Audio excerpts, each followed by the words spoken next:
नमस्कार विद्यार्थी मित्रांनो, मी मोरे प्रतिभा प्रकाश. आज 14 नोव्हेंबर पंडित जवाहरलाल नेहरू यांचा जन्मदिवस. मित्रांनो, हाच दिवस आपण बालदिन म्हणून मोठ्या उत्साहात साजरा करतो.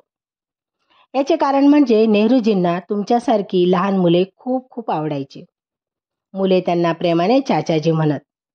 पंडित नेहरूजींचा जन्म 14 नोव्हेंबर 1889 रोजी अलाहाबाद येथे एका संपन्न आणि समृद्ध कुटुंबात झाला. त्यांच्या आईचे नाव स्वरूपा राणी व वडिलांचे नाव मोतीलाल नेहरू असे होते. मोतीलाल नेहरू हे विख्यात कायदे पंडित होते. जवाहरलाल नेहरूंचे प्राथमिक शिक्षण घरीच झाले. पुढे ते इंग्लंडमधील हॅरोच्या प्रसिद्ध शाळेत शिकले. जवाहरलाल यांचे वाचनाचा वेग व विविधता विलक्षण होती. त्यांनी शास्त्र विषयाची पदवी केम्ब्रिज या जगप्रसिद्ध विद्यापीठातून मिळवली. पुढे ते बॅरिस्टर होऊन 1912 साली भारतात परतले व काही काळ वकिली सुरू केली. पण वकिली करण्यात त्यांचे मन रमले नाही. नेहरूजींच्या मनात अंधश्रद्धेला अजिबात थारा नव्हता. प्रत्येक अनुभव बुद्धीच्या कसोटीवर ते तपासायचे आणि नंतरच ते स्वीकारायचे.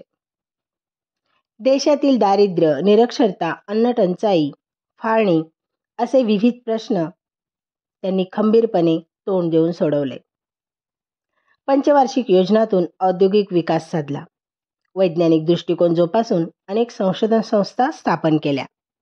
जागतिक शांततेसाठी झटणारे ते शांतिदूत होते. पंडित नेहरू हे भारतातील एक वसाहत विरोधी, राष्ट्रवादी, धर्मनिरपेक्ष, मानवतावादी, सामाजिक लोकशाहीवादी होते.